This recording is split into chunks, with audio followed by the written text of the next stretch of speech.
The story opens with a strange yet unforgettable moment. A boy named Mondo wakes up in an unfamiliar place, his memories hazy and incomplete. Beside him is a girl with a gentle voice, her presence warm and close. Their skin brushes, and in that surreal moment, she softly tells him that she loves him.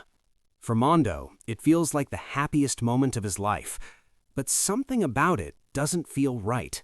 Just a few hours earlier, Mondo had been at a university party, something completely out of his comfort zone. Surrounded by classmates, loud music, and a crowd of attractive girls, he could hardly believe he was even there. Unlike his usual quiet school life, this felt like a different world.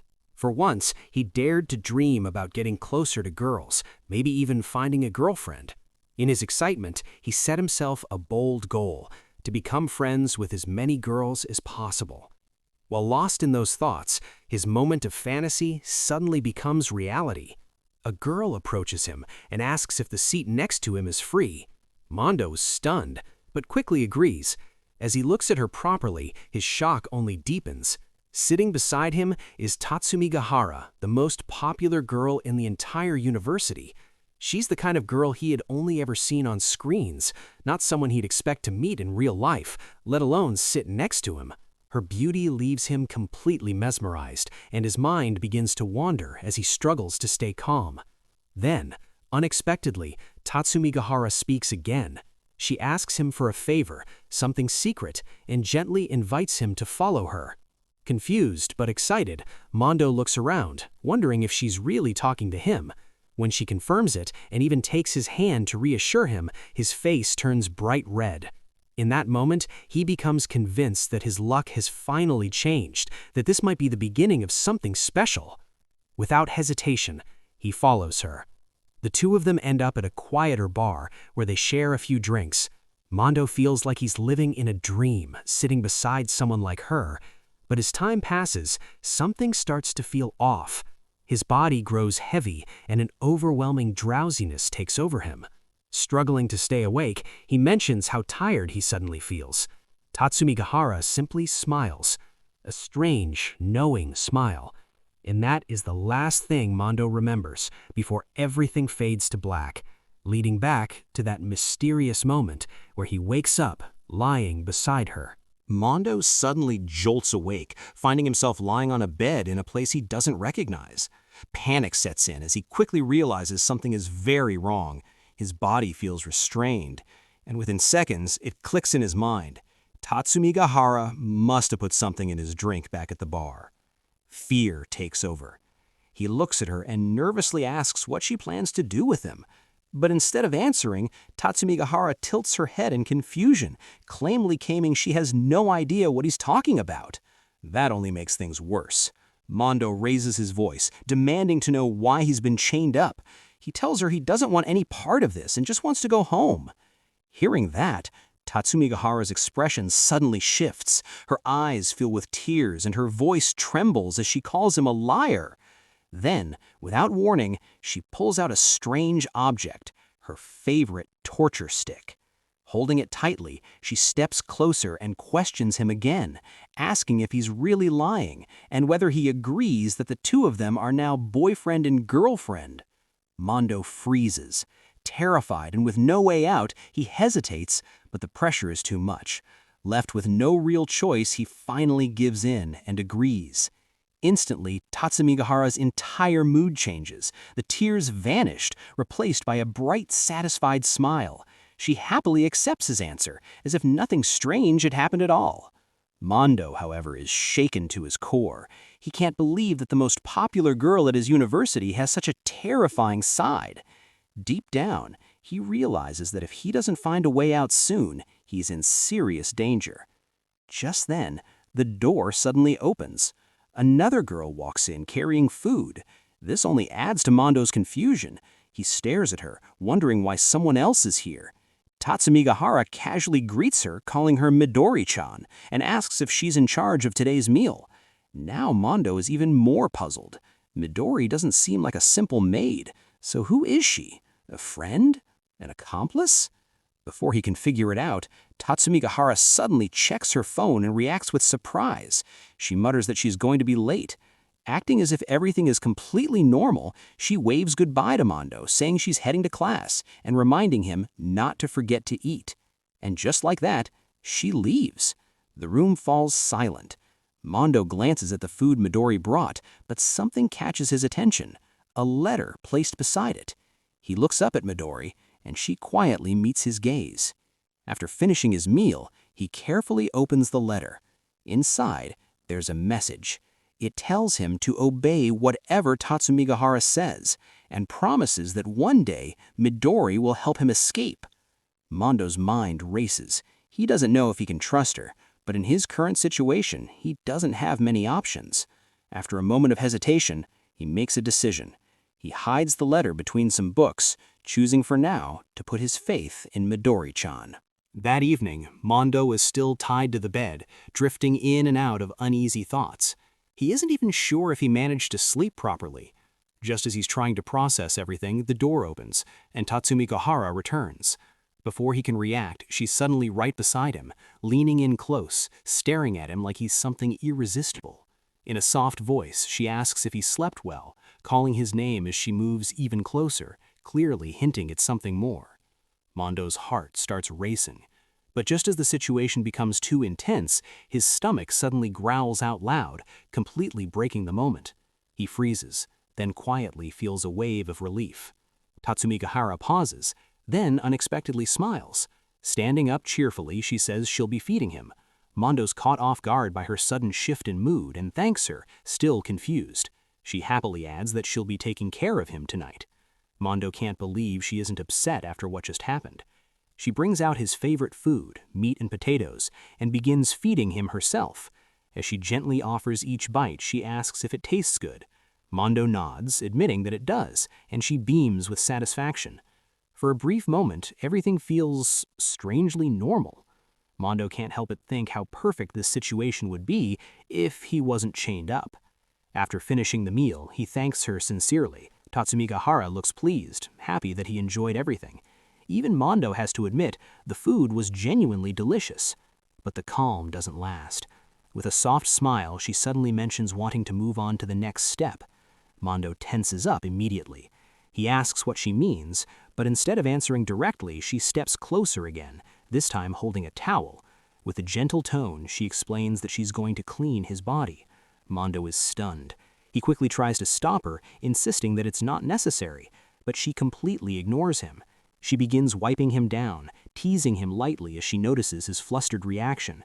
The closer she gets, the more uncomfortable he becomes. Her words grow more suggestive, hinting that this is just part of what happens after dinner and a bath. Mondo's mind starts spiraling. She leans in again, calling his name softly, her presence overwhelming. Then, with a confident smile, she tells him to relax and take his time, as if everything happening is completely natural. Mondo can't take it anymore. The pressure, the confusion, the fear, it all builds up at once.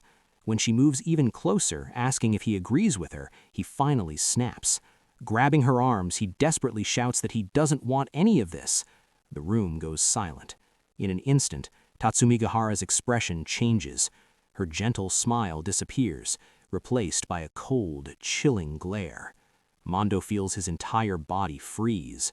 For the first time, he truly understands just how dangerous she is. Sensing the sudden shift in her mood, Mondo realizes he's on the edge of something dangerous. Not wanting things to spiral out of control, he quickly speaks up. He tells Tatsumigahara that she's important to him. That stops her. Caught off guard, she looks at him in surprise. Mondo continues, forcing himself to stay calm. He says that he truly cares about her, and because of that, he doesn't want to rush into something like going to paradise without meaning it. At the same time, his mind flashes back to Midori-chan's lair.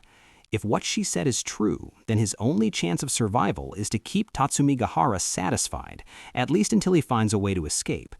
Trying his best to sound sincere, he awkwardly asks if she understands. Deep down, he's desperate. He just needs her to believe him. For a moment, there's silence. Then she softly says, "All right." Before he can react, she suddenly jumps into his arms, hugging him tightly. She confesses that she loves him more than anyone else in the world. Mondo forces a small response saying he's glad, but inside he's unsure. Did he really manage to convince her? That doubt doesn't last long. Her tone suddenly shifts as she warns him if he ever betrays her, she won't forgive him. A chill runs down his spine. He quickly reassures her that he would never do that, but in that moment, Mondo understands something clearly. He can't afford to make another mistake. Several days pass. Mondo is still trapped, and the situation remains just as strange as ever. He still doesn't fully understand where he is or what kind of place this is. The only thing he's certain about is that multiple girls live in this house, and they take turns bringing him food. Some of them avoid him completely, refusing even to make eye contact. Others casually try to talk to him, bringing up topics he doesn't understand at all. But one thing is consistent: they're all young, beautiful women. And yet, none of them seem willing to help him. Except for one person, Midori-chan. Every time she comes, she brings not only food, but also small pieces of hope. Hidden within her deliveries are letters filled with information. Thanks to Midori, Mondo begins to understand the terrifying truth. This isn't just an ordinary house. It belongs to a powerful family, so influential that even the authorities can't interfere. According to Midori, they have a habit of bringing in ordinary people like him. But what happens to those guests? She never explains. That alone is enough to make Mondo uneasy. Still, Midori continues to guide him.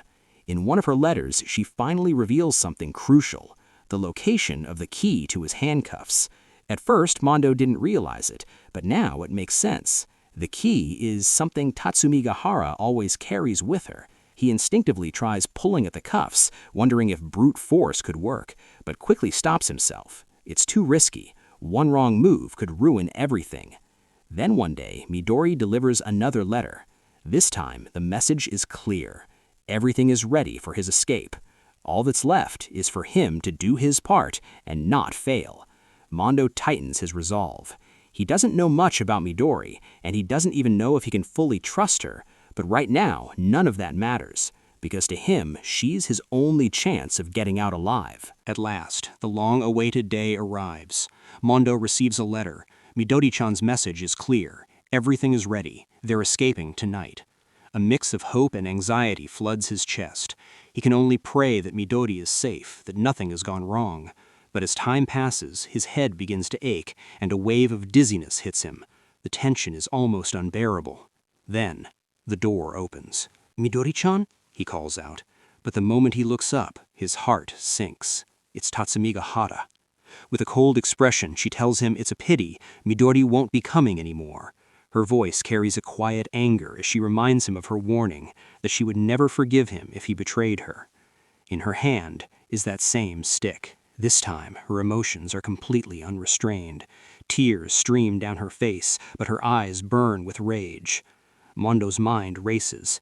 Did Midori fail? Before he can process it, Tatsumigahara suddenly knocks over the books nearby. The hidden letters scatter across the floor. Everything is exposed. She stares at him, her voice trembling with anger, as she says she already knows everything. What Midori did was unforgivable, and because of that, she has no choice but to punish him. Mondo's fear turns into urgency. He demands to know what she did to Midori, but that only makes things worse. Tatsumigahara snaps, shouting at him for still caring about another girl after everything she's done. Her grip tightens around the stick. She raises it, ready to strike. For a split second, Mondo feels like this is the end. But just as she moves, something catches his eye. The key. Even now, she's still carrying it. As the stick comes down, she actually strikes him, but immediately panics, her expression breaking as she insists she didn't mean to hurt him. That brief moment of hesitation is all Mondo needs. He snatches the key. Breathing heavily, he tells her she let her guard down. Tatsumigahara instinctively looks toward where the key used to be, and realizes it's gone. Before she can react, Mondo pushes her away. He's not giving up, and more importantly, he's not leaving Midori behind.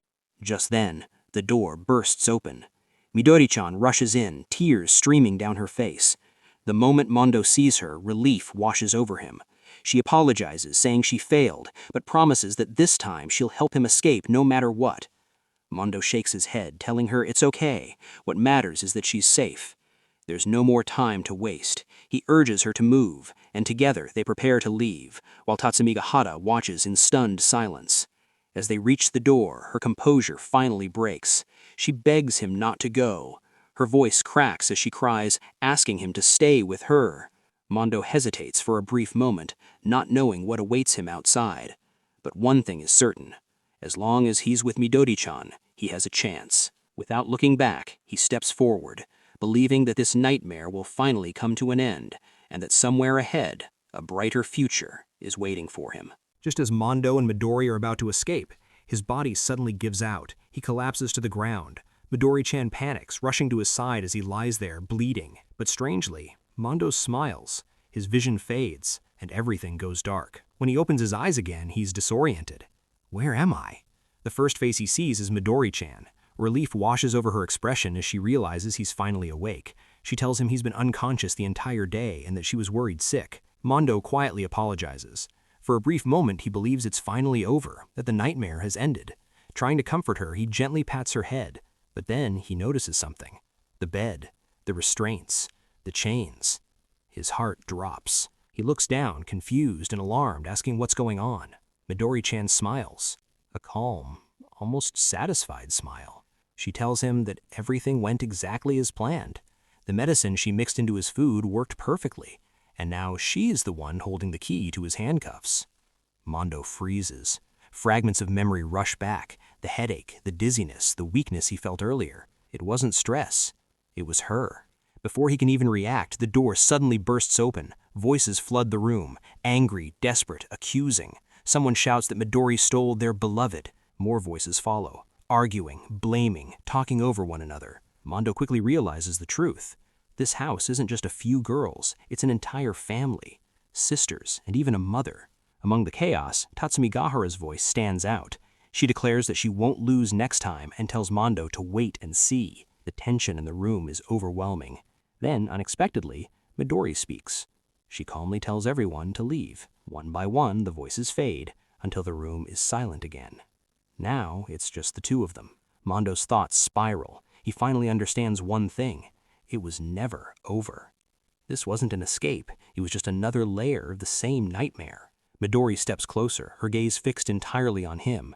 She softly declares that he belongs to her now, and that she'll take very good care of him. She'll be the one for him. Mondo can't make sense of it anymore. He asks why, how things ended up like this. A moment later, Midori returns to his side and gently apologizes for being late, as if nothing strange has happened. She explains that it took time for everyone to leave, but now they're finally alone. Mondo looks at the chains again, his voice shaking as he demands answers. When Tatsumigahara trapped him, Midori was the one who promised to help him escape. He wants to believe that version of her still exists, but he needs to know the truth. Why did she betray him? Midori meets his eyes without hesitation. She tells him she had no choice. Everything she did was to protect him. Then, in a calm but chilling tone, she adds that none of them are normal, and because of that, no one can ever truly escape from this place. So instead, she'll take care of him herself. Mondo struggles to understand, asking her to explain what she means. But Midori simply smiles again. She tells him not to worry. From now on, she'll love him properly, sweetly, gently, and with care. And in return, she hopes he'll treat her the same way. Her final words linger in the air, as if reminding him of something he once said, or perhaps something he can no longer escape from. Mondo stares at Midori in shock as she calmly begins listing specific moments from his life. February 2nd, when the cashier at a convenience store glared at him. March 6th, when a neighbor's dog barked at him. March 16th, when he accidentally bumped into someone at the ticket gate. One by one, she recalls them perfectly. She softly explains that after each of those moments, he used to wish someone would treat him gently, kindly, with care. Mondo's completely thrown off. How do you even know all that, he asks, his voice filled with confusion. But Midori doesn't hesitate. Instead, she adds something even more unsettling. Despite what he says, she believes he actually likes it when she's a bit more forceful with him. Before he can process that, she suddenly decides to give him a massage. Mondo stiffens. He's not ready for this at all. She gently presses her hands against him, asking if it feels good, if he's enjoying it.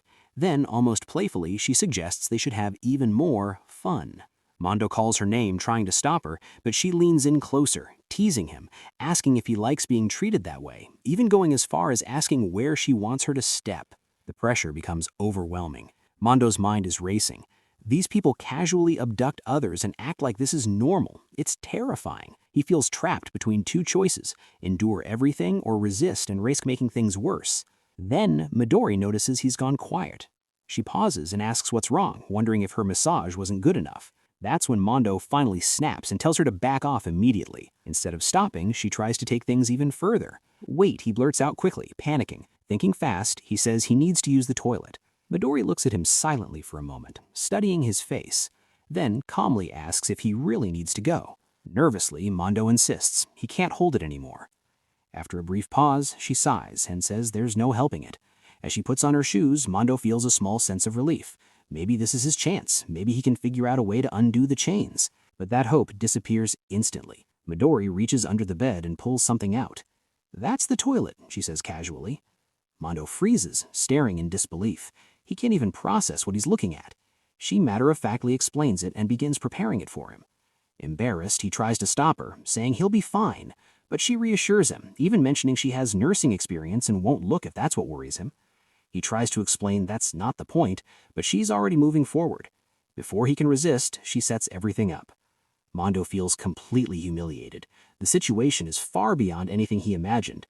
As she gently encourages him, reminding him he's been holding it in for too long, his body eventually gives in. He has no choice. Afterwards, Midori calmly takes everything away and casually asks if he feels better. Mondo can't even respond.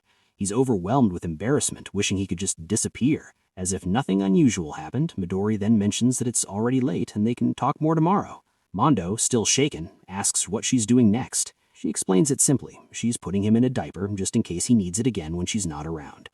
Then she adds something that makes his heart sink even deeper. Without her, he can't do anything anymore. With that, she quietly says goodnight and leaves the room, leaving Mondo alone, restrained and sinking further into a reality he no longer understands. Mondo reaches a breaking point. He knows one thing for sure. He has to escape Midori, no matter what. Living like this, chained down with no freedom, unable to even take care of himself, it's not a life he can accept. But the question remains, how? For a moment, he considers asking the other girls for help, but quickly shuts that idea down. After everything that's happened, he can't trust anyone in this house anymore. Hopelessness starts to sink in. Deep down, he wishes someone, anyone, would come and save him. Then, unexpectedly, Tatsumi Gahara passes by his room. She pauses, wondering if he's waiting for her, and casually steps inside. With a gentle tone, she greets him good morning and asks if he slept well. She mentions that she hasn't seen him since yesterday, and now it's finally her turn to take care of him.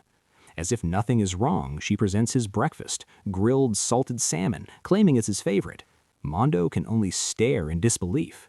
Tatsumi Gahara, however, suddenly lowers her gaze.